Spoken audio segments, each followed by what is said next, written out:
And good afternoon, producer Susan. How are you doing this afternoon, 2 days before Christmas, or I'm one day before Christmas Eve? I'm doing good on this Christmas Eve. Oh, good. Well, glad to hear it. Do you go any place for the holidays? I might stop by Jersey. Really? Well, yeah, give me a call. Love to see you. If again, I'll buy you. Got a glass of eggnog for you if you want it. So, well, good. Travel safe. Anyway, this Yeah, is our we last. break But the ice storm here this morning. well, good. Well, hopefully the weather will. I think you'll be okay. We should have good weather here tomorrow. Uh, Travel safe, by the way. By the way, this is our last show of the year. So, just for the record, today is we're recording this on December 16th. You'll hear it. We're going to post this tomorrow on the 17th. Wait, today's the I'm sorry. 23rd. Today's the It's the 23rd. eve of Christmas Eve. That's a, I screwed this one up. And there's another week left in the year. Yeah, I know. I screwed up my dates on the count. Thanks for catching that. Today's the 23rd, and actually, we may get one more in if we do one next week. I don't know what New Year's Eve, but we may get one in next week. So this may or may not be the last show of the years. So anyway, so we're 2 days before Christmas. So let me correct that on my show notes. All right, here we go. Quote of the week. By the way, I was on the radio last night. I'll be on the radio again tonight at 7 o'clock Eastern. If anybody, you'll hear a lot of stuff we're going to talk about tonight. You'll hear on the radio tonight. Anyway, here's our quote of the week from Elon Musk.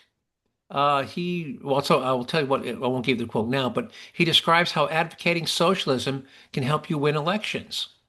Stupidest thing I've heard all week. We have a clip of a woman who thinks that the reason children of Trump supporters don't have any student loan debt is because they aren't smart enough to go to college, which is really stupid. I happen to know a lot of people who are Trump supporters whose kids do go to college and do have student loan. I've got some relatives who are uh, not only are they children of student of Trump supporters, they are Trump supporters themselves.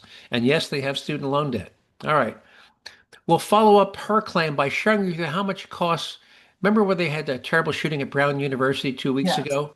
Yes. Well, I have some data how much it costs to go to Brown University in Rhode Island, where those shootings occurred 2 weeks ago, and what their post-graduation employment statistics show about the value of that education.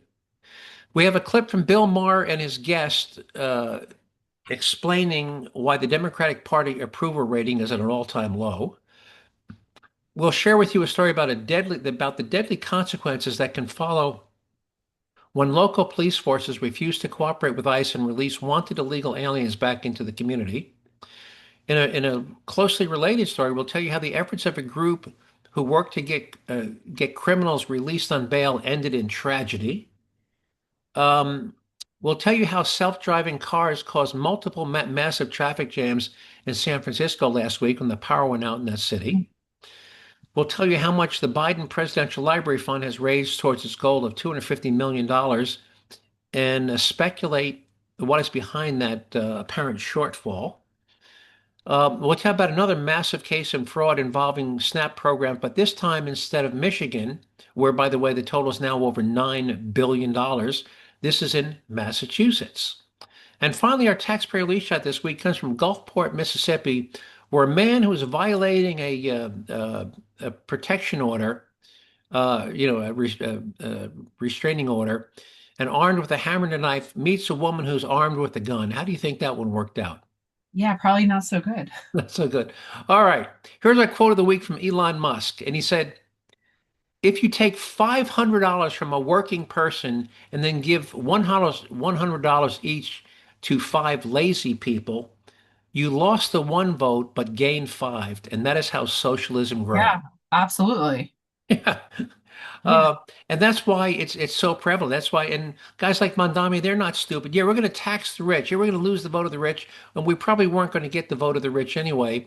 But we're going to tell people we're going to take money from the rich and give it to them, and that's how socialism. That's why so many blue cities in this country are run by not only but Democrat socialist mayors, and why those cities are all in terrible financial condition because they're running out of, as Margaret Thatcher said, socialism works fine until you run out of other people's money.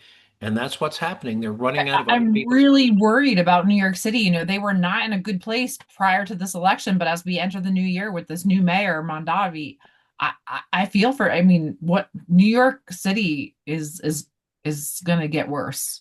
Right. unfortunately. I think we talked about a couple of weeks ago how the realtors down in Miami Beach are being Mhm. inundated with Yeah. calls from people from New York. These are realtors they're looking at like condos, 5 million to 20 million Yeah. dollar condos. Hmm. And these are all people from, and by the way, Florida has zero income tax. Hmm. So, I'll yeah, say a lot of people didn't like Giuliani, but I'll tell you, New York City was not a bad place to be when Giuliani was mayor. no, it was a great place to, crime was at its lowest and it was a thriving place. But, that was what, 20 years ago? Yeah. It was during the September 11th, which was what, Yeah. 2011? It was a good place to be. It was a good place to visit. Yep. It was safe.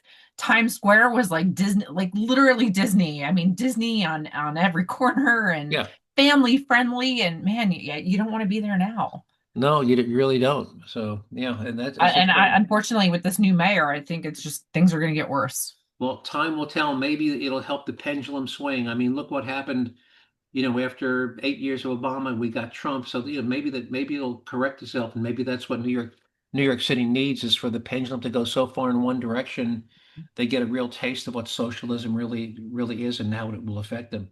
All right, so here's our stupidest thing we heard all week, and this is a woman who ignorantly thinks that the children of MAGA supporters don't have student loan because they're too stupid to go to college. Here we go.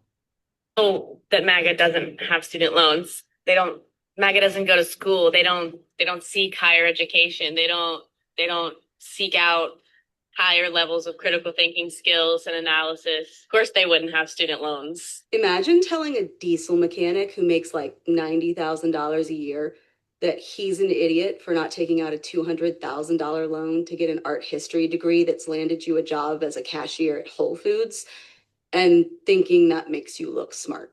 We know that MAGA doesn't have student loans. They don't Yeah, I'm going to play this again. Just I want you to listen to her again. We know that MAGA doesn't have student loans. MAGA doesn't go to school. They don't seek higher education. They don't seek out higher levels of critical thinking skills and analysis. Of course they wouldn't have student loans. Imagine telling a And in fact, I think I sent one of my relatives. They were looking at Penn State as a possible school, and he's a high school senior. And he and his father came out, and didn't you give them a tour of the Yeah, college? I did. Yeah, And yeah. guess what? His father's a police officer, and I know he and his wife are absolutely MAGA supporters, and they're conservatives. Mhm. And he's going to college and that's part of my family. I've got some grandkids that have gone to college. They are diehard Trump supporters. Do you Mhm. know anybody else has kids that have, they're MAGA supporters and Oh, their kids go to, absolutely. so Absolutely. how clueless is this woman, number one, who thinks that uh, the children of Trump supporters are don't seek higher education and they're too Yeah, and Trump stupid. himself did actually go to, well, granted, he's very wealthy, but he went to an Ivy League school. He went to Wharton, which is part of University of Pennsylvania, Hmm. if I remember correctly, right? Right, right. And but yeah, some of the when we talk about this all the time on the show, that college isn't for everybody, that some of these blue collar jobs, if you're in a trade school, you can easily pull down six figures. Yeah.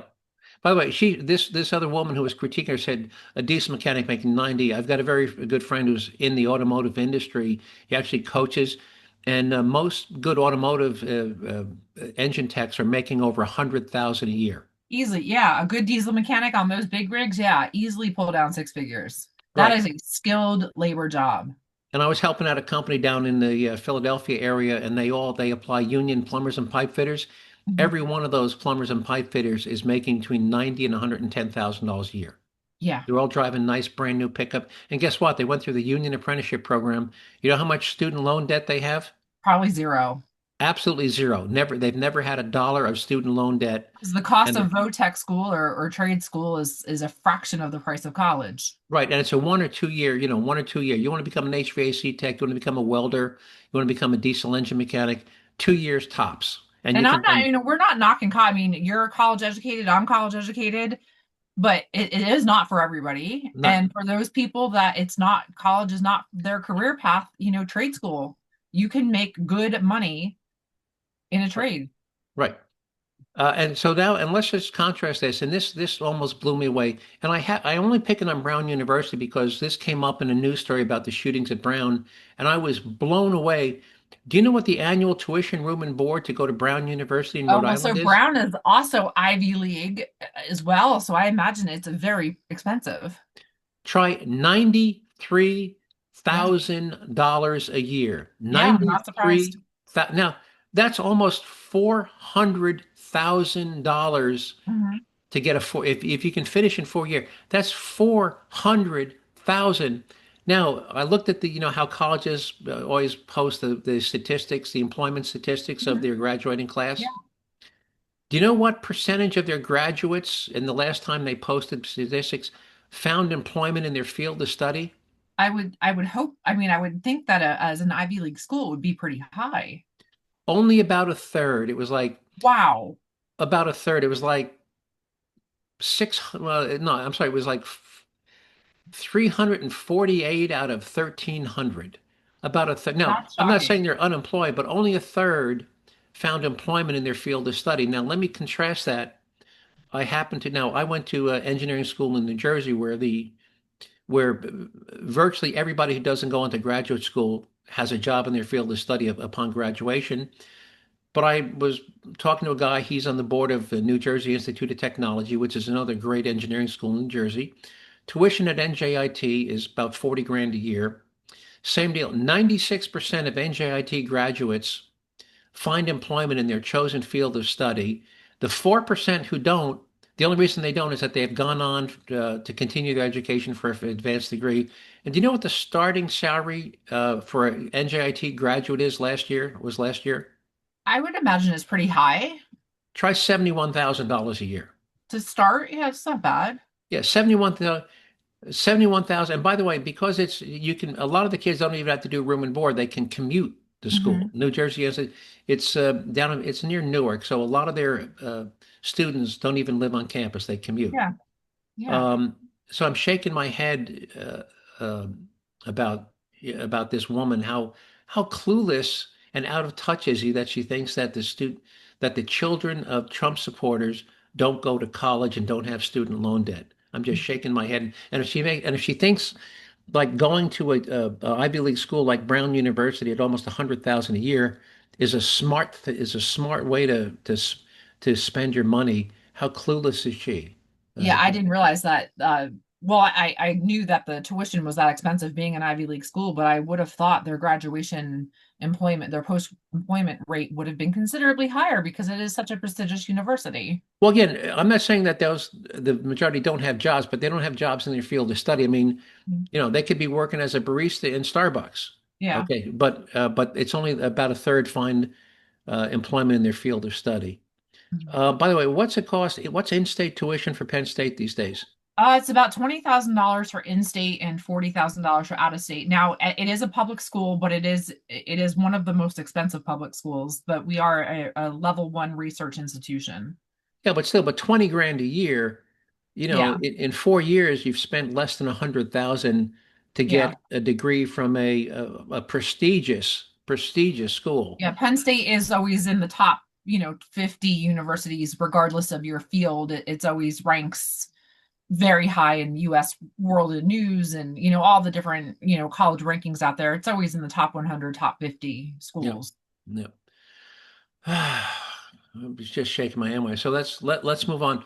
So here's Bill Maher and a couple of his guests talking about why the Democrat. By the way, this is a little old. At the time he did this, the public opinion of Democrats was at 27%. I think the last I heard it was down to 18%. So this clip might be a little dated, but here he and his guests are talking why the rating of the Democratic Party, why the public approval rating is so low. And hang on. So, I mean, we're doing this in a world where the Democrats now have a 27% approval rating. So explain that to me. And by the way, 11% with independents, I think in the same NBC poll. 11% with But that's important. So it's 20% overall, but a large part of that 27% is among registered Democrats. When you go to unaffiliated independent, only 11%. And by the way, elections are not determined by registered Republicans or registered Democrats. Elections are determined by unaffiliated independents. That they're the swing because Registered Democrats make up about 25% of electorates of the electorate. Registered Republicans make up about 25%. Unaffiliated independent voters make up 50%. So if you only have an 11% approval rating among that 50% of independents, you're not going to win elections. So let me start this over. Here we go. The Democrats now have a 27% approval rating. So explain that to me. And by the way, 11% with independents. I think in the same NBC poll, 11% with independents. I mean, I said this at the end of last year, like you lost a crazy contest to a crazy person. What is the answer for the Democrats there? Because they seem to be having a civil war right now. Some of them are going over to, I think, the reality wing of the party. Gavin Newsom is here next week. I think he's made a big change. I love to see that. Some of them are saying, get rid of Chuck Schumer, who kept the government running, which was the practical thing to do. And I think the Democrats would have looked worse if he didn't. But they want to throw him out for AOC. What's your view on that? Well, I don't think we want to throw him out for AOC, but I agree they're in. Oh, a lot of them do. Yeah, but not the ones in power. Look, they're going to look bad for a while because they don't have the power to do the thing their own people want them to do. People come up to me all the time and they say, the Democrats have no message. Why do they have a message? And I'll say to them, no. If you listen to them, and I do, it's my job. They have a message. You'd like their message, fine, but they don't have any power. And so all their choices are bad. What you want from them is to make it stop. And they can't make it stop in a way they think they'll win. So what's They had a chance. They won. And they had a chance to prove to the American people for 4 years that they were moderate. They did want to build things. They weren't these old crazy lefties. And they failed. Are you plugging my book? Well, no, you're going to plug it. And they, I love your book, and I love the idea that Democrats should get back into building things, into making things happen, into deregulating, into supercharging the economy. I just think that until the Democrats address some of the core issues, they seem not to want to control immigration. They have extremist views about race. They think that boys should compete with girls in sports and that children should have their sex reassigned. Until they grapple with that first, and then have your argument, the two together will work. But you can't do this to avoid that. So what do you think about Bill Maher and his two guests there? Yeah, it's interesting that Bill Maher is a liberal, and yet, I mean, we've been playing a lot of clips from him recently. He's criticizing his own party, saying, "Hey Yeah, guys, absolutely. you're screwing up," Mhm. and he's trying to get them to realize, "Hey, you're screwing up, and if you want to win and take back control of the government, you gotta stop doing this stuff." So, but yeah, he's telling it like it is. So he's not biased against liberals. He is a liberal. He's the reality check. And by the way, it just dawned on me that was probably done right either in December of last year or January, because it was right after the election, because they were talking about how you had 4 years.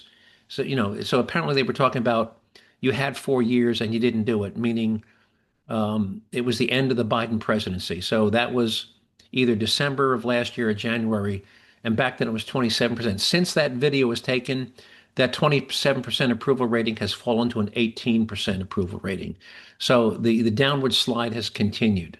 So, all right, you want to move on to the next thing? Yeah, what's next on the agenda? You know what a detainer request is? To detain a human, I'm assuming you mean. Yeah. So when one police agency is looking for another wanted individual and learns that that individual has been taken into custody by a different police agency, they say, "Hey, look, we understand you have this guy that we've been looking for, and we are letting you know that when you are ready to release him, please call us because he is wanted by us, and we will come to your jail and we will pick him up. We don't want you to turn him out on the street. We will come and pick him up and take him into custody on a different charge." And that's been going on for 50 years. They're called detained. They happen all the time. Like, trust me, if the state college police arrest somebody that the Pennsylvania State Police have been looking for, Yeah. the state police will file a retainer request. And I guarantee you, the state college PA police will give the state police a call and say, "Hey, we're getting ready to release this guy tomorrow. You want to have at 3 o'clock, you want to have somebody here to pick them up. It Mhm. happens all the time. Yep. Well, here's what happened. ISIS confirmed that a murder suspect who had been arrested for shooting and killing a man in Reston, Virginia last week is a Salvadorian illegal alien who had just been released from the Fairfax County Jail the day before when they ignored a detainee request from ICE. 23-year-old Marvin Morales Ortiz, a citizen of El Salvador, was arrested yesterday following a manhunt after a man was found shot and killed inside of a home in Reston. Morales Ortiz had been in the Fairfax County Jail facing charges for brandishing a gun and assaulting and injuring someone, but was released on Tuesday when the case was dropped, and ICE said their detainer transferred to him in custody was ignored by the Fairfax County. So because they ignored a detainer request by ICE, which is their policy, by the way, somebody got murdered. So how tragic is that, right? Yeah. So Yeah. 24 hours. They released the guy on Tuesday, and less than 24 hours later, this guy murders somebody. So that's on Fairfax County for ignoring the ICE detention. Now, let's move on to a similar. It didn't involve an ICE detainee request, but similarly, have you ever heard the phrase "the road to hell is paved with good intentions"? Oh, all the time. We have many examples of that on this show. Right. Well, apparently there's an organization called the Bail Project, and their goal is to help post bail money for people being held in jail awaiting trial. Now, hey, if somebody's been arrested for shoplifting, and they can't come up with the $2,000 bail, which is only $200, by the way. I think that's great. Yeah, if you want to come up and put up bail for a shoplifter, or maybe, but this guy was accused of a violent crime, and the judge, because his crime was so violent, the judge set his bail. You ready for this? At $1 million. Wow. Now, do you know how much you have to put up to get a bail bond? You only have to put up, I think, what, 5 or 10%, right? 10%. So they had to put up 100, and it's non-refundable. When you put up the bail, it's non-refundable. It's money is gone. So they put up $100,000 of their nonprofit organization's money to get this violent criminal out on bond. Now,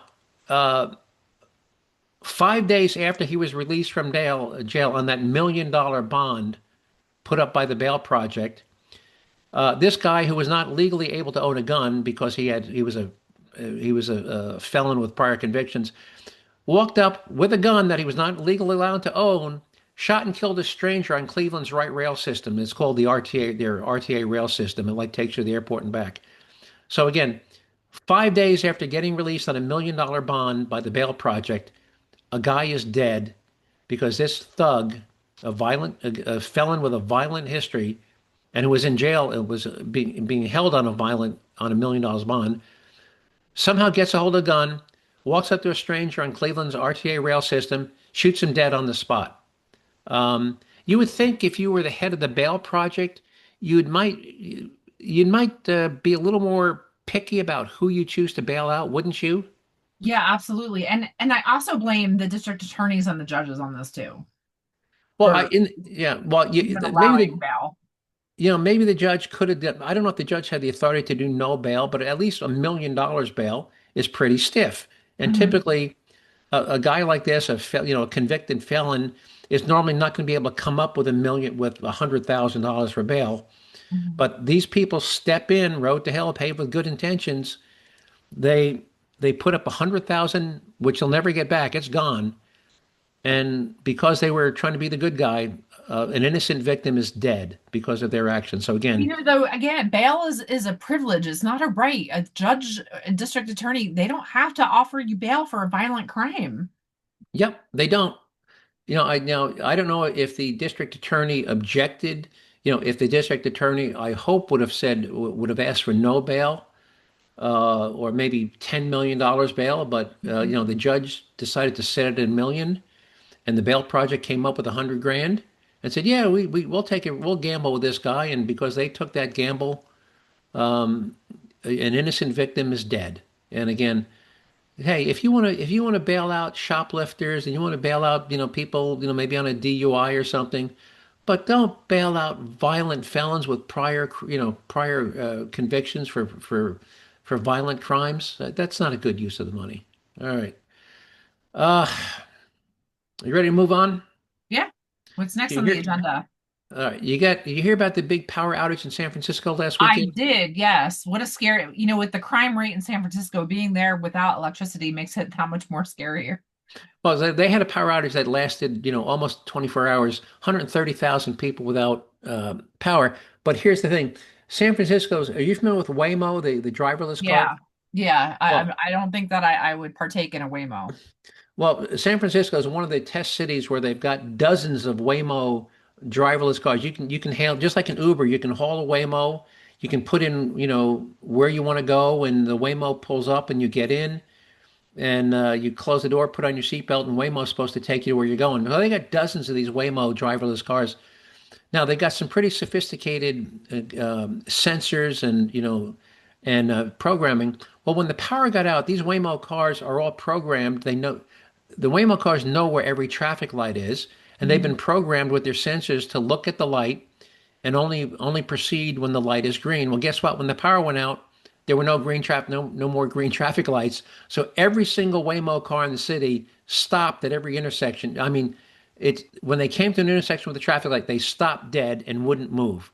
So in addition to a power outage, which normally you treat as a four-way stop, right? You Yeah. couldn't because every intersection with a Waymo vehicle had a Waymo car stopped dead in the street because it wouldn't move because it couldn't find a green light to proceed on.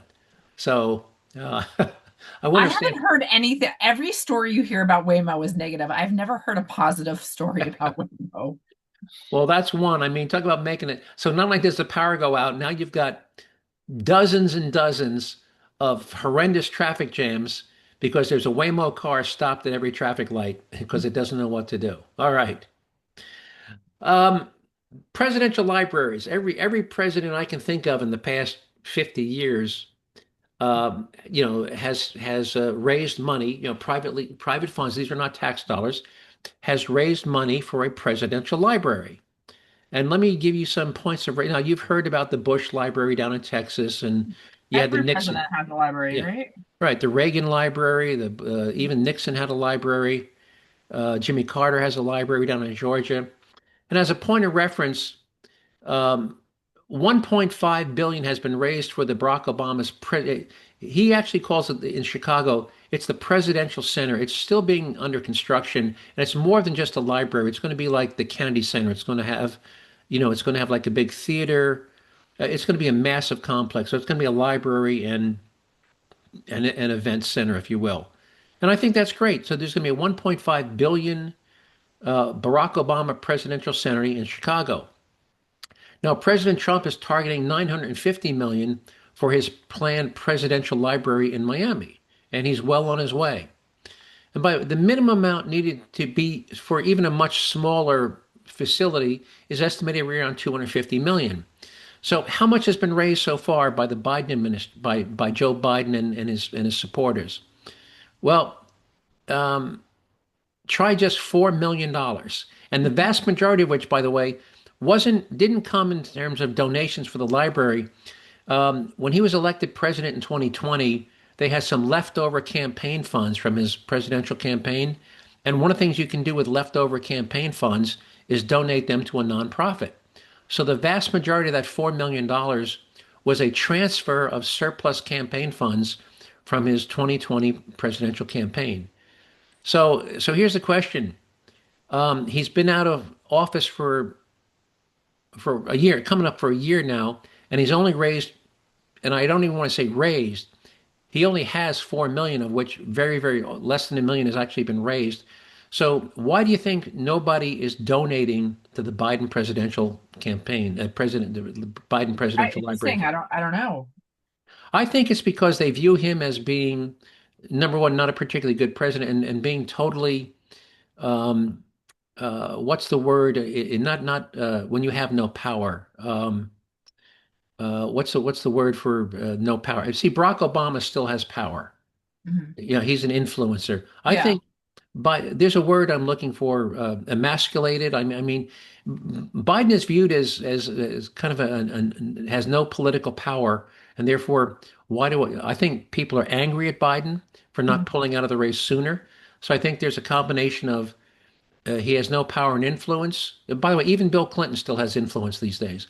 But I think they view Biden as A, having no power, and B, people are mad at him. And it's sad that a guy who served this country for 40 years can't raise even a couple of $1 million. So he might be the first president in modern times, instead of having a presidential library, to have a fleet of bookmobiles as his legacy. Because at this point, with $4 million, Just that, and regardless of how his presidency ended, I mean, he being president of the United States is still one of the greatest honors in this right, country. right, Regardless of how it ended. But right. and I do have to correct you, Jersey Joe. You did call it the Kennedy Center. It is now the Trump Kennedy Center, The which Trump is a whole campaign, nother yeah, conversation. yeah. Oh, and by the way, in terms of the outlook, the trustees of the foundation have told the IRS in their annual filing that they hope, and the key word is hope, to raise a cumulative total of just $11.3 million, not by the end of this year or the end of next year, by the end of 2027. So over the next 2 years, they hope to raise just another $7 million over the next 24 months. How sad and pathetic is that? So, all right. Moving on, I know we're running short on time. Yes, We've all we are. heard about the massive fraud, the welfare fraud, the SNAP fraud Yeah. in Michigan, which, by the way, their most recent total is between $9 and $10 billion, and 97 of the 99 people who have been indicted are from what country? Uh, I don't know. Somalia. Oh, wow. You didn't know that? That wasn't the one of my top guesses. Yeah, well, you've got Elon Omar and all these other people from there. They're all from Somalia, so they're all Somalian refugees. So it's 9 and 10 billion of fraud being carried out by the Somalian community in Michigan, around Minneapolis. Well, now we go on to Massachusetts, and they weren't Somalian, but two Haitian nationals have been arrested by the Department of Justice for committing massive SNAP fraud, food stamps, totaling more than 7 million. They claim to have sold that much food to SNAP recipients out of two very small stores. One just 150 square feet. Now, 150 square feet is 12 by 12, the size of a typical bedroom. And the other were 500 square feet, which is roughly 20 by 25 square feet. They committed that fraud two different ways. First, by buying SNAP cards from lawful recipients for cash at a deep discount. I don't know if you know this, but selling your SNAP card for cash, if you're a drug addict, is a very, very common thing. You want quick Oh cash? yeah, yeah. They'll give you 50 cents on the dollar for your SNAP card. Yep. And the other, they were getting from, we talked about, they were getting from NGOs, they were getting these free food packs from these NGOs, saying they were going to distribute them to the needy, but instead of giving them away, they were selling them to needy families for $8 per package. Mhm. They were selling food packs destined for the needy to SNAP recipients for $8 a package. So again, in this, they weren't Somali, they were Haitian nationals. All right. How much time we got? Oh, Jersey Joe, we're running really short on time. We have less than 5 minutes. All right, taxpayer leash out. Here we go to Gulfport, Mississippi. And think what would have happened to this woman if she didn't have her gun. Topping our news tonight, one man is dead after allegedly breaking into a home with a hammer and knife. Here's what we know about it so far. Gulfport police say they received the 911 call from a home on 21st Street around 7 a.m. When the man made it inside, police say two women escaped to another room, barricading themselves. One of the women stabbed the other woman, then grabbed a gun, shooting the man and killing him. Police say both women had protection orders against the man. His identity has not been released. So the question, well, hang on. So if that woman didn't have a gun, how do you think? And by the way, it wasn't one woman; both women had a protection order against this guy, and he had already stabbed Yeah. one. How do you think those women would have fared if one of them didn't have a gun? How do you think that would have turned out? Oh yeah, a protection from abuse protection from abuse order is just a piece of paper. Right, and he came up here clearly. You don't come up with a knife and a hammer to have a talk with your exes. So those both of those women could have wound up dead. So thank good. Anyway, we're running out of time, folks. Thanks for listening. Hopefully we'll talk to you next week for our last one of the year. Thanks for giving up your time. If you want to see the materials and story links you heard me talk about today, you'll find them on the Jerzee Joe website at jerzeejoe.com. Jerzee being spelled J-E-R as in Robert, Z as in zebra, E-E, jerzeejoe.com. If you want to send me an email with a comment, question, or suggested show topic, you can do that by sending me an email to joe@jerzeejoe.com. Just remember to spell Jersey with an R, a Z, and two E's. And with that, producer Susan, anything else you want to add before we sign off? Have a Merry Christmas and a Happy New Year. You too. I'll talk to you next week. You take care. All Bye-bye. right.